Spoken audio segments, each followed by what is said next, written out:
السلام علیکم ورحمۃ اللہ وبرکاتہ۔ ان الحمد للہ نحمده ونستعینه ونستغفره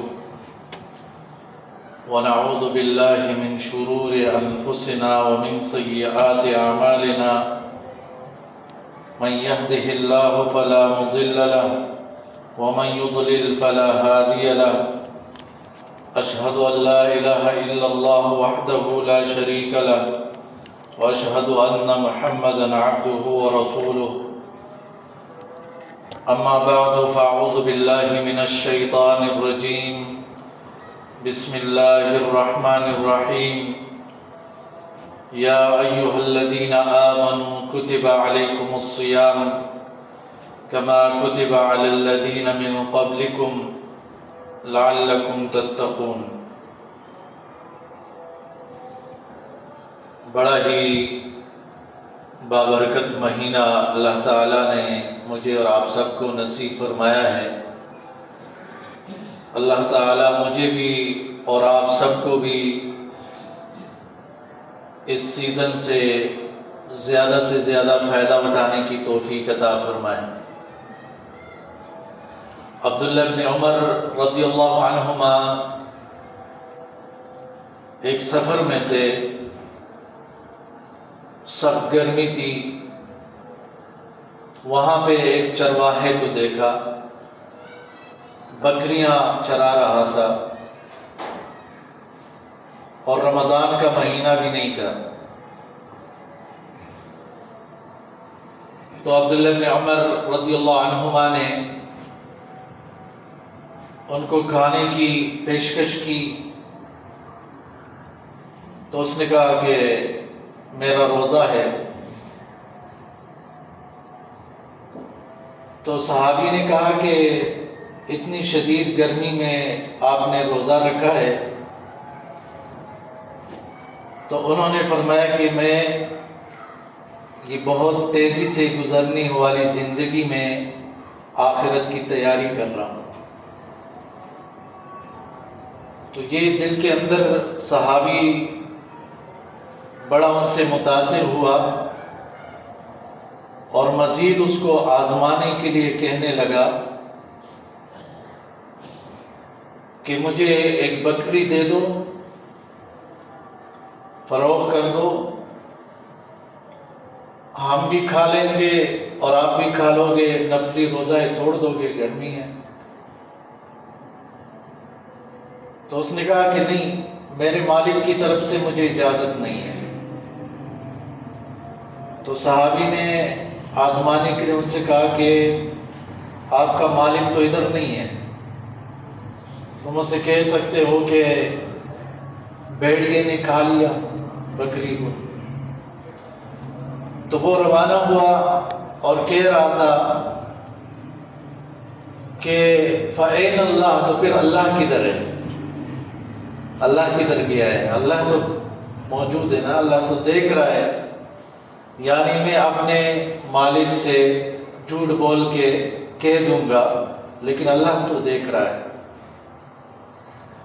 تو یہ وہ اصل چیز تھی روزے کی، جو اس آیت میں اللہ تعالیٰ نے فرمایا ہے کہ روزہ تم پر فرض ہے، لیکن روزے کا مقصد یہ ہے کہ تمہارے اندر تقوی پیدا ہو جائے۔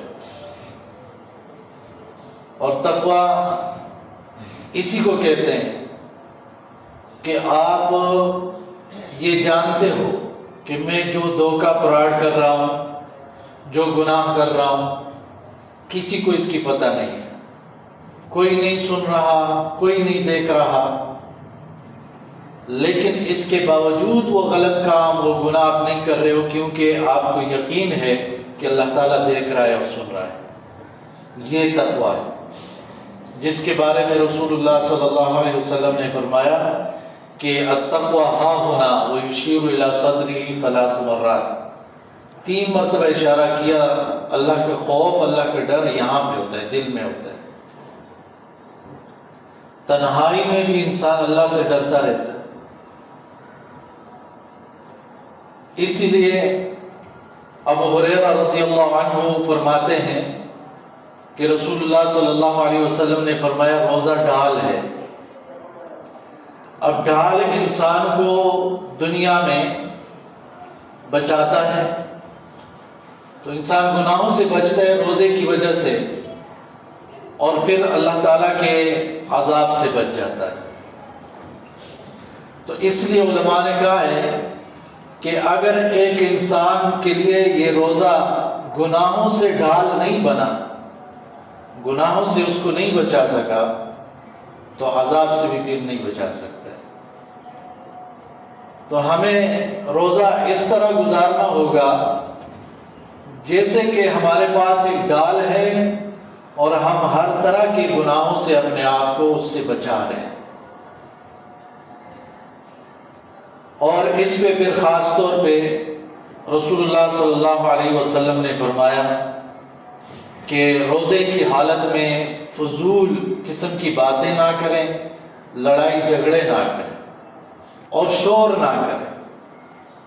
دیکھیں اللہ کے دین میں کوئی بھی چیز ایسی نہیں کہ جو ضروری ہو اور اس کو بیان نہیں کیا گیا ہو. روزے کی حالت میں سب سے بری جو انسان کو کوئی چیز لگتی وہ شور ہے، شور. تو روزے کی احترام میں آپ نے گھر کے اندر بھی اپنے لہجے کو دھیما رکھنا ہے، آواز کو دھیما رکھنا ہے. بازاروں میں تو شور و غل سے ویسے ہی بھی منع کیا گیا ہے کہ بازار کے اندر بہت سے لوگ جمع ہوتے ہیں، ویسے بھی باتیں بھی کر رہے ہوں، چہل پہل بھی ہو رہی ہے، تو اس کا ایک شور اٹھتا ہے. پھر آپ وہاں چیختے ہو تو اور شور بنے گا. تو وہاں تو ویسے ہی شور سے منع کیا گیا ہے، چیخنے سے منع کیا گیا ہے. تو رمضان کے احترام میں مزید آپ کے بارے میں یہ حکم ہے کہ شور سے بچو. اس لیے گھروں کے اندر بھی اپنے کمروں میں میاں بیوی بھی جو بات کرے، بچوں سے بھی بات کرنی ہو تو آپ نے شور نہیں کرنا ہے، آپ نے چیخنا نہیں ہے، اس سے بچنا ہے. اللہ کے رسول صلی اللہ علیہ وسلم نے اس سے منع کیا ہے. اور ویسے بھی جو انسان صبر کرتا ہے تو وہ چیختا چلاتا نہیں. اور یہ صبر کا مہینہ بھی ہے، شہر الصبر ہے. یہ ایثار کا بھی مہینہ ہے، ہمدردی کا، مواخات کا بھی وہ مہینہ ہے کہ آپ بھوکا پیاسا رہ کے آپ کو دوسروں کا احساس ہونے لگتا ہے، آپ ان کی فکر میں لگ جاتے ہو. اسی طرح ابو ہریرہ رضی اللہ عنہ نے فرمایا کہ رسول اللہ صلی اللہ علیہ وسلم نے ارشاد فرمایا جو شخص روزہ رکھے اور جھوٹ بولنا، جھوٹی قسمیں، جھوٹ بولنا یہ نہ چھوڑے، فَلَيْسَ لِلَّهِ حَاجَةٌ أَن يَدَعَ طَعَامَهُ وَشَرَابَهُ. اللہ تعالیٰ کو کوئی ضرورت نہیں ہے کہ یہ شخص بھوکا رہتا ہے یا پیاسا رہتا ہے. یہ بات یاد رکھیں، یہودی بھی روزہ رکھتے ہیں، ان کے 24-25 گھنٹے کا ایک قسم کا روزہ وہ ہوتا ہے، مغرب سے شروع ہو جاتا ہے، پھر اگلے مغرب میں 1 گھنٹے بعد وہ افطار کرتے ہیں. دوسرا چھوٹا روزہ ہوتا ہے کہ وہ سورج نکلنے سے پہلے شروع ہو جاتا ہے اور مغرب تک رہتا ہے. باقی ہندوؤں میں بھی آپ دیکھیں، دوسرے مذاہب میں بھی.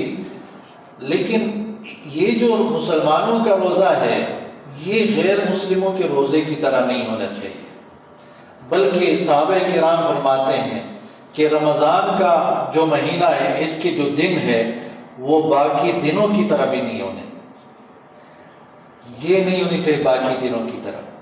مثال کے طور پر ہم رمضان کے علاوہ دنوں میں غفلت کی زندگی گزار رہے ہوں اور رمضان میں بھی غفلت کے دن، رمضان کے علاوہ دنوں میں بھی سخاوت نہیں ہے، تلاوت نہیں ہے، نوافل نہیں ہے، ایثار ہمدردی نہیں ہے، صبر نہیں ہے، معاف کرنا نہیں ہے، اور اس مہینے میں بھی ہم وہی حرکتیں کریں، رمضان کے علاوہ میں بھی بد اخلاقیاں اور اس مہینے میں بھی بد اخلاقیاں کریں، اس میں بھی ہم غفلت کے شکار ہو، نیک اعمال میں سستی کریں، تو یہ تو پھر رمضان کا احترام نہیں ہوا نا. رمضان کا آپ نے کیا خیال رکھا، رمضان کی کیا قدر کی؟ حالانکہ اس مہینے کے لیے احادیث میں یہ بات ثابت ہے، انسان خوش ہو اس مہینے کے آنے سے، اس کو خوشی کا احساس ہو. یہ مبارک برکتوں والا مہینہ ہے، یہ ایسا مہینہ ہے کہ شیاطین جکڑ لیے جاتے ہیں، رحمتوں کے دروازے کھول دیے جاتے ہیں۔ اب آپ کے لیے ایک نفس کی اصلاح کرنی ہے۔ شیاطین جو بڑے سرکش شیاطین ہوتے ہیں ان کو جکڑ لیا جاتا ہے، چھوٹے چھوٹے شیاطین گھوم پھر رہے ہوتے ہیں، تو ان کا مقابلہ آسان ہوتا ہے، اور پھر نفس کا مقابلہ کرنا ہے تو نفس کے لیے آپ کے لیے بہت سے راستے اللہ تعالیٰ دے دیتا ہے۔ تراویح کے ذریعے نفس کی اصلاح کرو، نمازوں میں پابندی کے ذریعے کرو، روزے میں اچھی حالت کے ذریعے کرو، ذکر اذکار کے ذریعے کرو، سحری میں دعائیں مانگا کرو، استغفار۔ جو مومنوں کی متقیوں کی صفات قرآن میں ذکر ہوئے ہیں تو اس میں ایک یہ بھی ہے والمستغفرین بالاسحار، سحری کے وقت یہ اللہ سے بخشش طلب کرتے ہیں۔ تو عام دنوں میں تو سحری میں اٹھنا ہر ایک کو توفیق نہیں ملتی ہے، اس رمضان میں فرض روزہ رکھنے کی وجہ سے لوگ اٹھ جاتے ہیں، تو جب آپ جیسے ہی اٹھیں اسی وقت سے آپ استغفار کرنا شروع کریں، استغفر اللہ کہ اللہ سے اپنے گناہوں کی بخشش طلب کرنا شروع کریں۔ اس کے لیے وضو ضروری نہیں ہے، بخشش طلب کرنے کے لیے آپ مسلسل اللہ تعالیٰ سے بخشش طلب کریں۔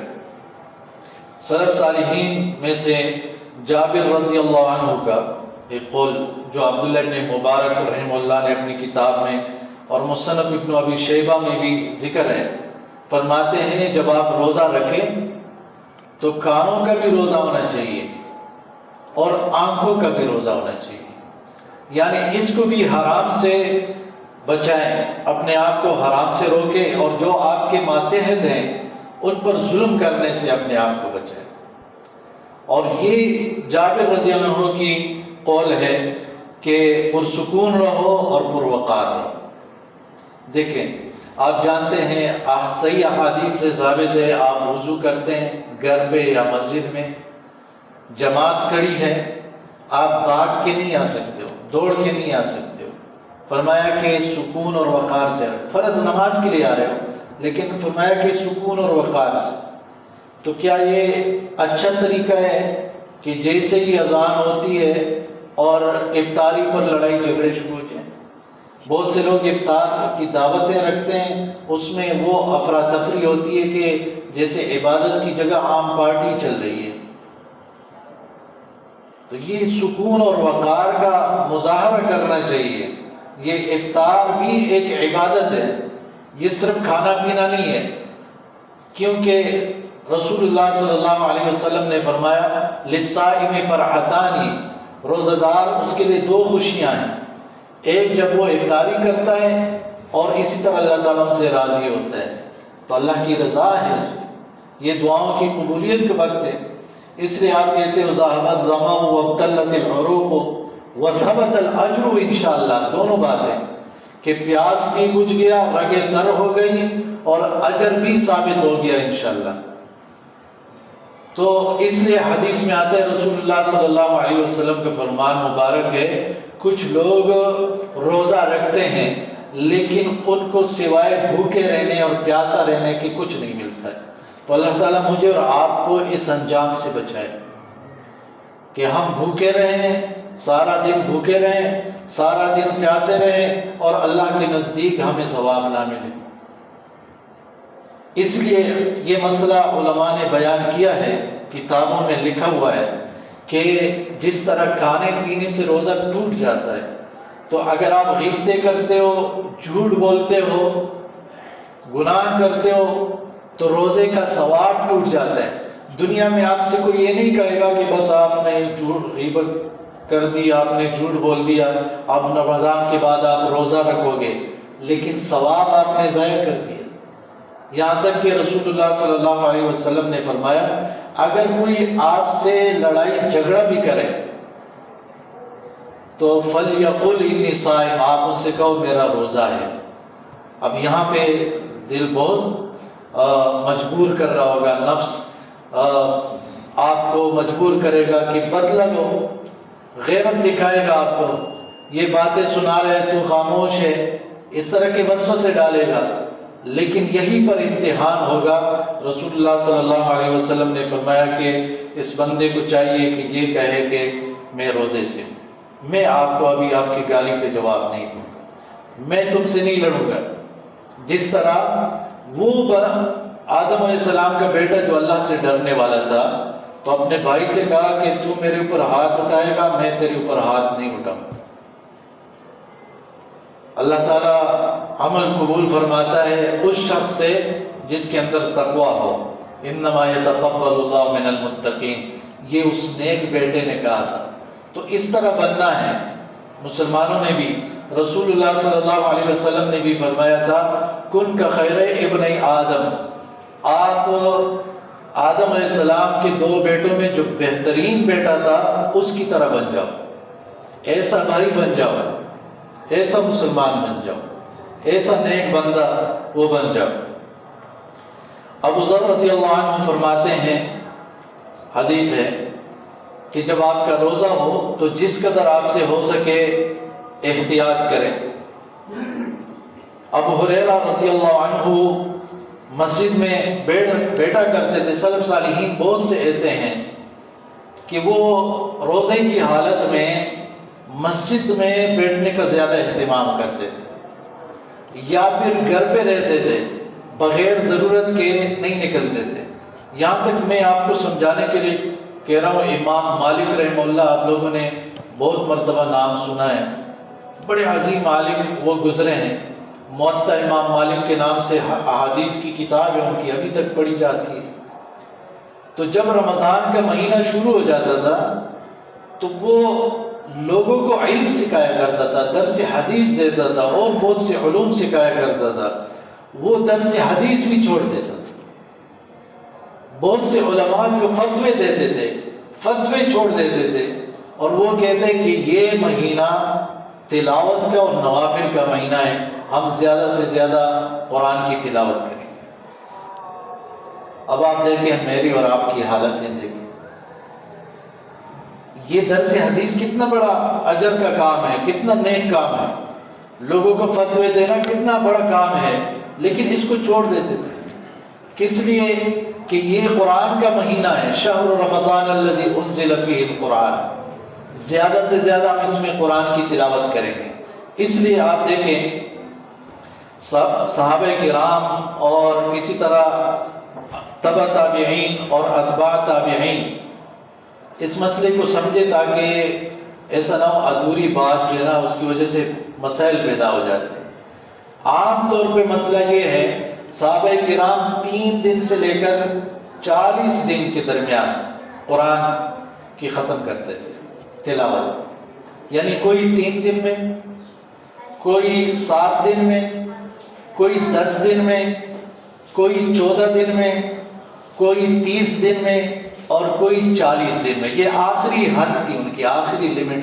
عام دنوں میں کہہ رہا ہوں، عام دنوں میں بہت سارے صحابہ کرام وہ 7 دنوں میں ختم کر رہے ہیں، 10 دن، 14 میں، 30 میں، 40 میں، کوئی 3 دن میں۔ ہمارا دیکھیں پورا سال گزر جاتا ہے، قرآن ختم نہیں ہوتی، تلاوت نہیں ہوتی۔ حالانکہ تلاوت کے بارے میں باقاعدہ الگ سے حکم ہے، اتل ما اوحی الیک وان اتلو القرآن یتلون کتاب اللہ، تلاوت کا الگ سے حکم ہے۔ تو رسول اللہ صلی اللہ علیہ وسلم نے فرمایا جس شخص نے 3 دن سے کم میں قرآن پڑھا اس کو سمجھا نہیں، قرآن کو سمجھا نہیں۔ یہ عام دنوں کے لیے، آپ 3 دن سے کم میں ختم نہیں کرو، لیکن جب رمضان ہو تو اس میں پھر یہ مسئلہ بھی نہیں رہتا۔ اس لیے آپ دیکھیں عثمان رضی اللہ عنہ، تمیم داری رضی اللہ عنہ، یہ صحابہ کرام ہیں۔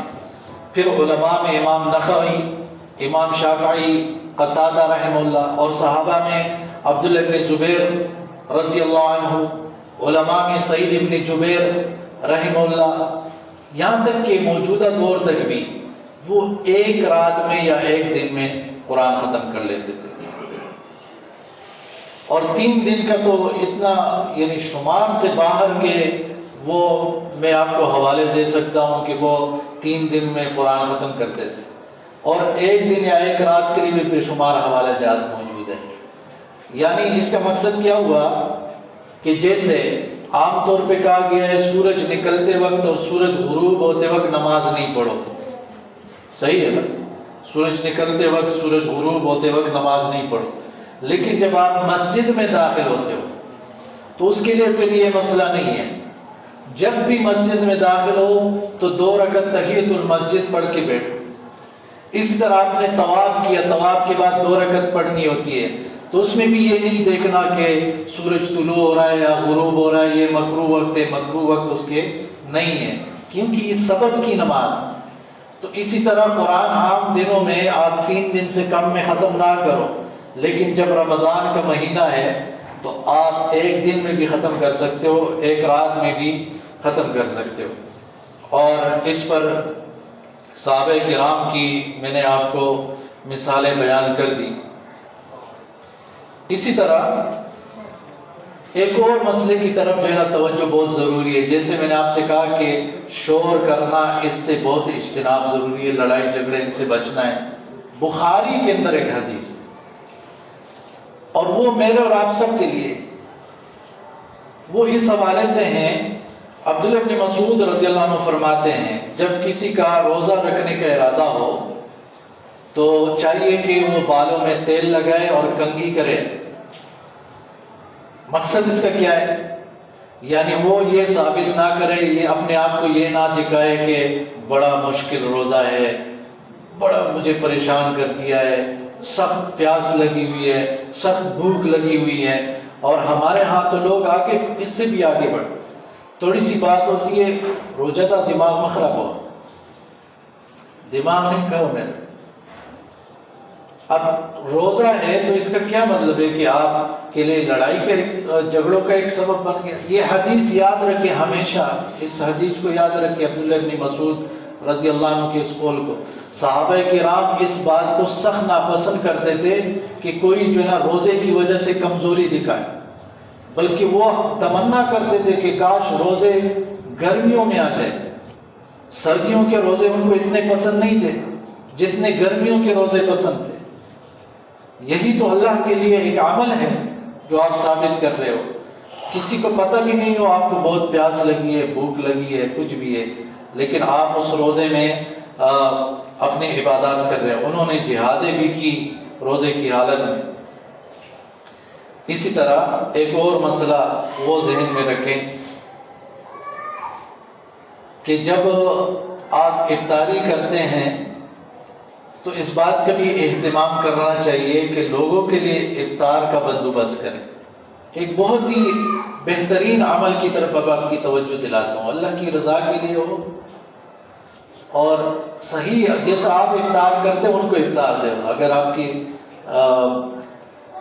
بس میں نہیں ہے تو کم لوگوں کو افطار دے دو. تو اس کا اجر یہ ہے کہ مثال کے طور پر آپ نے روزہ رکھا ہے، آپ نے 300 بندوں کو افطار کی دعوت دی ہے، ان کو کھانا کھلا رہے ہو، ان کی افطاری کرا رہے ہو، تو آپ کو 301 روزوں کا ثواب مل گیا. کیونکہ آپ نے روزہ رکھا تھا، اس کا ثواب تو اللہ تعالیٰ دے دے گا.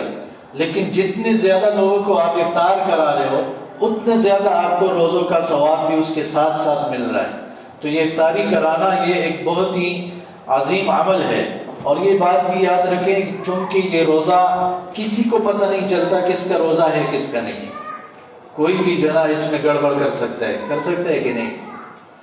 یہ ایک ایسا عمل ہے کہ بس اللہ تعالیٰ کو معلوم ہے، آپ کو پتہ ہے کہ میرا روزہ ہے یا نہیں. اس لیے حدیث میں آتا ہے اللہ تبارک و تعالیٰ کا قول مبارک، الصوم لی وانا اجزی بہ، روزہ خاص میرے لیے ہے اور میں ہی خاص طور پہ اسپیشل طور پہ اس کا اجر دوں گا. اللہ تعالیٰ کتنا اجر دے گا؟ 1 کا 10، 1 کا 700، اس سے بڑھ یہ نہیں کہا. بس اللہ تعالیٰ اپنے شان کے مناسب اجر دے گا. اس لیے ایک صحابی آیا اور کہنے لگا کہ مجھے ایک ایسا عمل بتائیں کہ بہت افضل ہو. فرمایا روزوں کا خیال رکھو، روزے رکھا کرو. روزے داروں کے لیے ایک خاص اسپیشل دروازہ ہے جنت کے 8 دروازوں میں سے، باب الریان کے نام سے. تو اس میں چونکہ صبر بھی ہے اور اللہ تعالیٰ نے قرآن میں کہا بھی ہے انما یوفی الصابرون اجرہم بغیر حساب، صبر کرنے والوں کو اللہ تعالیٰ بے حساب اجر دیتا ہے۔ تو ان باتوں کا خیال رکھنا چاہیے، یہ روزہ صرف ایک عادت نہ ہو بلکہ یہ عبادت بن جائے۔ آپ کو پورا یقین ہو کہ میں روزے سے ہوں، اللہ کی عبادت میں ہوں، مستقل اللہ کی عبادت میں ہوں۔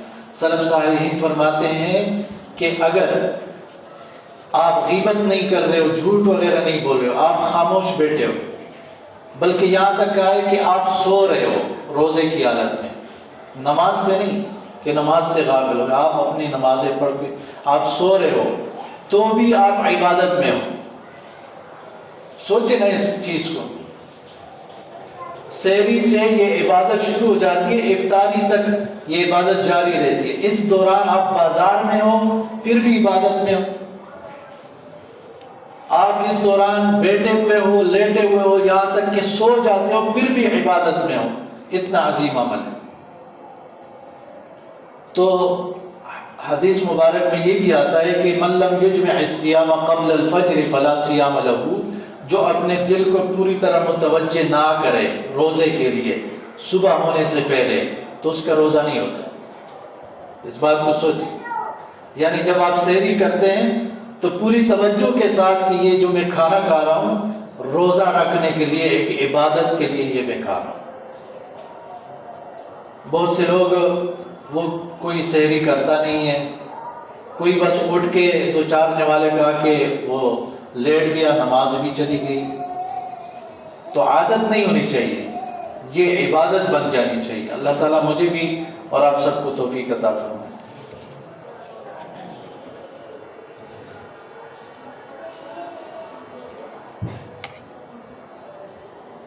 ان الحمد للہ نحمده ونستعینه ونستغفره ونعوذ باللہ من شرور انفسنا ومن سیئات اعمالنا، من يهده الله فلا مضل له ومن يضلل فلا هادي له، اشهد ان لا اله الا الله وحده لا شريك له واشهد ان محمدا عبده ورسوله، اما بعد فاعوذ بالله من الشيطان الرجيم، بسم الله الرحمن الرحيم۔